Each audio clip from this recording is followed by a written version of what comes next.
Hello students, आज मी तुमच्या समोर एक प्रश्न घेऊन आलेली आहे।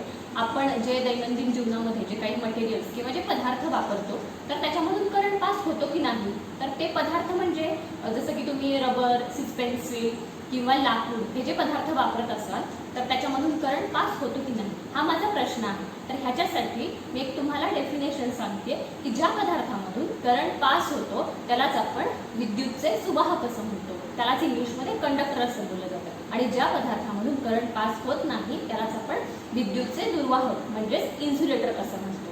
ह्याच्यासाठीच आपण एक ॲक्टिव्हिटी करून बघणार आहोत। ह्याच्यासाठी मी इथे एक साहित्य घेतलेले आहे, ते म्हणजे बॅटरी, मोटर, स्विच, बॅटरीचा कनेक्टर, मोटरवर लावण्यासाठी फॅन, हा बोर्ड आहे, ह्याच्यावर मी हे सगळे साहित्य लावणार आहे। आणि इथं मी मटेरियल्स घेतलेले आहे जे आपल्याला चेक करायचे आहे की कोणत्या पदार्थामधून करंट पास होतोय आणि कोणत्या पदार्थामधून करंट पास होणार नाही, ज्याच्यामधून आपल्याला कळू शकते की कंडक्टर कोणता आणि इन्सुलेटर कोणतं।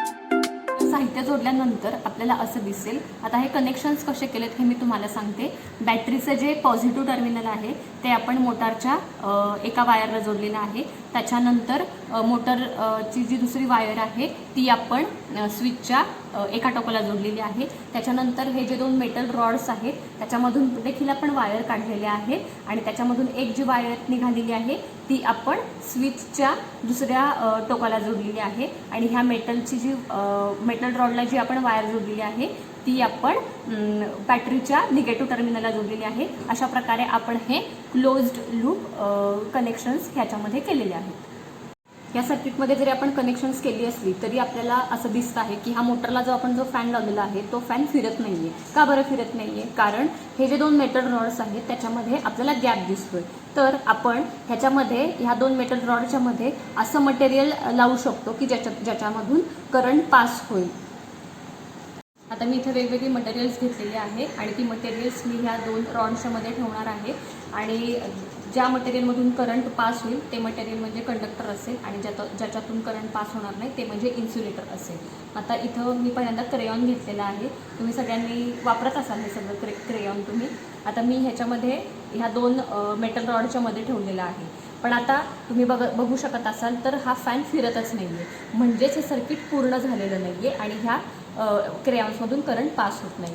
तर आता आपण हे जे आपण टेबल केलेलं आहे इथे आपण लिहू शकतो की क्रेयॉन आहे, ह्याच्यामधून करंट पास होत नाही आहे म्हणून हा इन्सुलेटर आहे, म्हणजेच त्याला आपण विद्युतचे दुर्वाहक असे म्हणू शकतो। त्याच्यानंतर आपल्याकडे इथे दुसरं मटेरियल आहे जे क्लिप आपण घेतलेले आहे, ते आपण इथे दोन मेटल रॉड्सच्या मध्ये ठेवणार आहोत। तुम्ही आता बघू शकत असाल की जेव्हा मी क्लिप ठेवते तेव्हा हा फॅन रोटेट होतोय, म्हणजेच ह्या क्लिपमधून करंट पास होतोय। म्हणजे आपण ह्या ऑब्झर्वेशन टेबलमध्ये लिहू शकतो की क्लिपमधून करंट पास होतोय, म्हणजेच क्लिप हे कंडक्टर आहे, म्हणजेच विद्युतचे सुवाहक आहे। त्याच्यानंतर आपण तिसरं मटेरियल घेऊया, लाकूड। आता हे लाकूड मी ह्या दोन मेटल रॉडच्या मध्ये ठेवती आहे।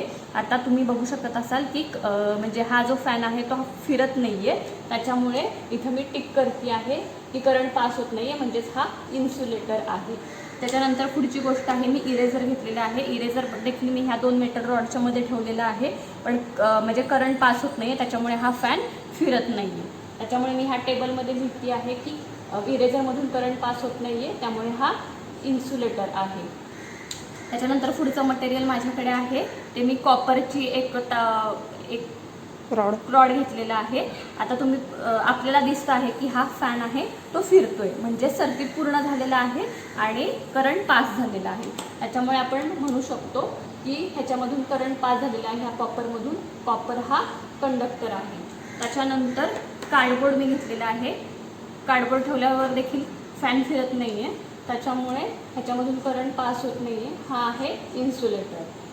ग्राफाईट म्हणजे शिसं, आपण तुम्ही पेन्सिल वापरत असाल त्याच्यामध्ये वापरलेलं असतं हे, ह्याच्यामधून सुद्धा करंट पास होत नाही आहे, फॅन फिरत नाही आहे आणि हा म्हणून इथे लिहू शकतो ग्राफाईटमधून करंट पास होत नाही आहे म्हणून हा आहे इन्सुलेटर। आणि शेवटचं मटेरियल माझ्याकडे आहे जे मी फॉईल घेतलेली आहे. आता आपल्याला दिसते की हा फॅन फिरतोय, म्हणजेच आपण म्हणू शकतो की ह्या ॲल्युमिनियमच्या फॉईलमधून करंट पास होते, म्हणून ॲल्युमिनियमची फॉईल ही कंडक्टर आहे, म्हणून इथं आपण सी असं लिहितो. तर ह्या एक्सपेरिमेंटमधून आपण असं कन्क्लुजन म्हणजे निष्कर्ष काढलेला आहे की ज्या पदार्थामधून करंट पास होतो त्याला आपण कंडक्टर म्हणजे विद्युत सुवाहक म्हणतो, आणि ज्या पदार्थामधून करंट पास होत नाही त्याला आपण विद्युत दुर्वाहक म्हणजेच इन्सुलेटर म्हणतो.